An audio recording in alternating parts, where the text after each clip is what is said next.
Likwit radio. Yes. DJ C, DJ Dgaf, Boombap meets the Gshit show. What up, C's? What's up, Gsht? Oh man, Are you excited? Oh man, I'm super excited. You don't even know. Nice. It's a little bit different, Gaff. It's a little bit different this week. I don't know. How can we be wrong? Yeah, I don't know. We're not wrong today. We're super right. But we want to do this correct. Man, we're super lucky. We have a legend in the building. And when I say legend, I mean legend. And she's a female woman artist. We play a little bit of hip hop on our show, but she, man, when you said C's, we might be able to get her on our show. Man, I jumped, yo. You know what I mean? Yes. And so I'm just super excited. So let's do it correct. She's basically the queen and carved her own path, did her own lane when there was really not that many people doing what she was doing. The music was fresh and new. She explored and made her own way. And that's why I call her the queen of freestyle. The freestyle music, as we know it, she is the top. There's nobody higher than her. So what I'm saying is we have Trinere, ladies and gentlemen, in the building. What up, Trinere? How you doing? Hey, how are you? Oh, man, we're so excited to have you. We really appreciate you coming on right here on Likwit Radio. Yeah, you're welcome. I'm happy to be here. It's a little different. You know, I talked to my DJ about it, and I know you guys know him, Ace. Mm-hmm.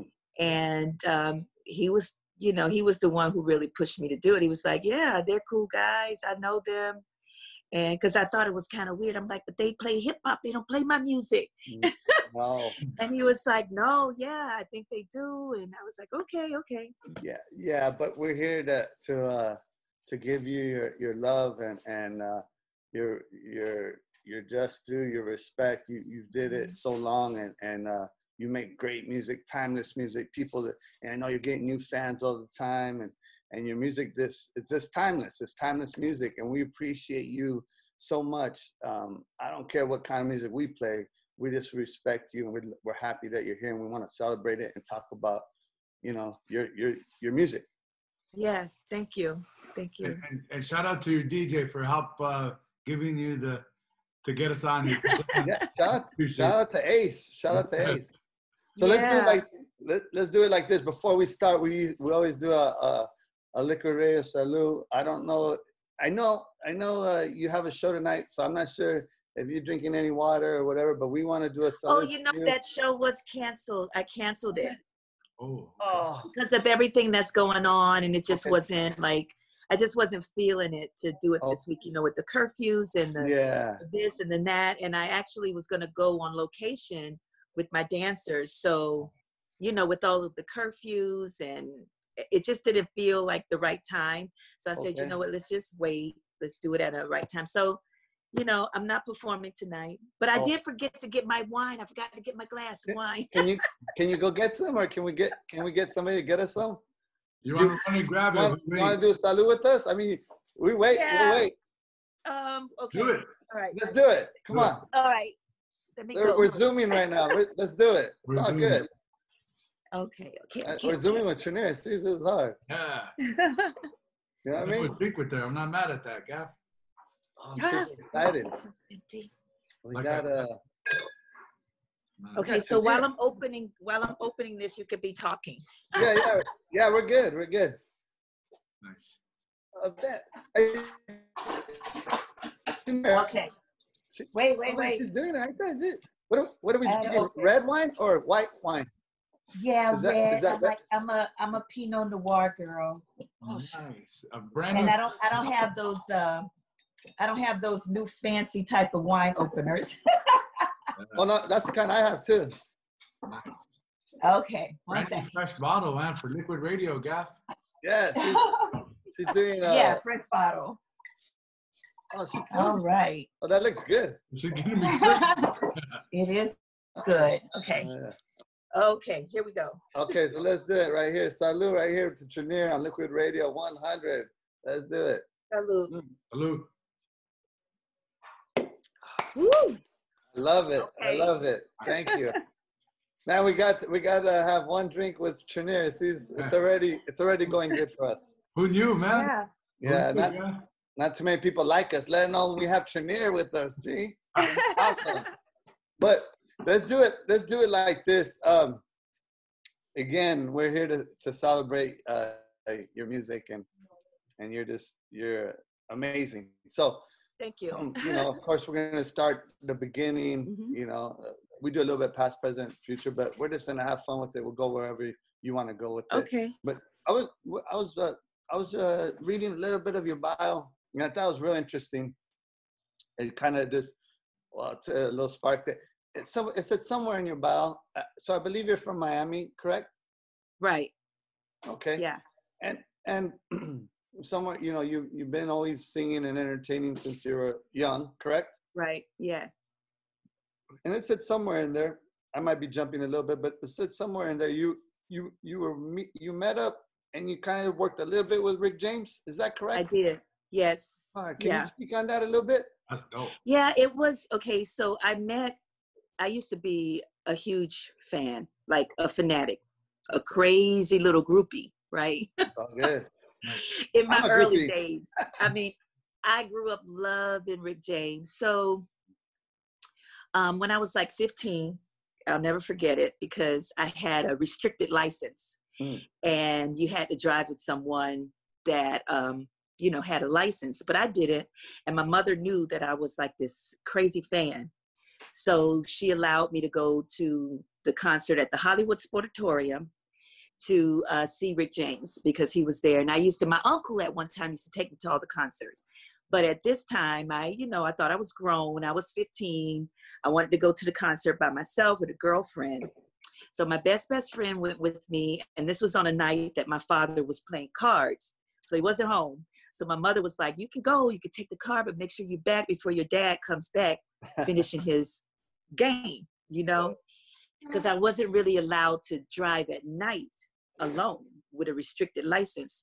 So we went to the concert and, I'm backstage. Well, not all the way backstage. I'm like behind these gates, trying to get the attention of the band players, the percussionist and all of the band players. So I'm behind the gate, making all these sounds and trying to get their attention. And so one of the percussionist players, his name is Nate Hughes.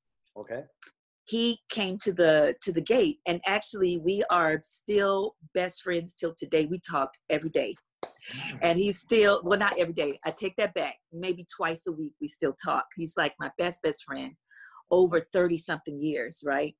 So, I got his attention. He was one of the band members. He came over to talk to us, and he, looked at us as little young girls, crazy little girls. So we go backstage, meet everybody. I met Rick James that night. Literally, I fainted. I did. I fainted by the pool. My girlfriend had to help me get up. I just kind of lost it a little bit. And then he introduced us to all of the, the band members or whatever. And so Nate and I became really, really, really good friends. He was like my brother. And after that night, we kept in contact. We kept, writing each other. When he would go out of the country, he would write me. And I was literally like his brother. I mean, his little sister. It was nothing romantic or anything like that. But he knew my whole, after getting to know me, he knew that I was really into music. I was going to school for music. I was going to college for music once I graduated, because at that time I was 15. So, he was like trying to guide me, whatever. So I went to college. We're still friends. I went to college, graduated from high school. Then I went to the University of Miami School of Music and was in a band there. And during my band years, he knew that I was in a band. So like on my second year, going into my second year, my sophomore year, he called me and he said, listen, we got an opening for the Mary J girls. I don't know how you feeling about it. I know you're in school there. I don't know how your dad's going to feel about it. And do you want to come and audition? And I was like, oh my God, yes. I had never been really like a backup girl or a group girl. Always wanted to be a solo artist.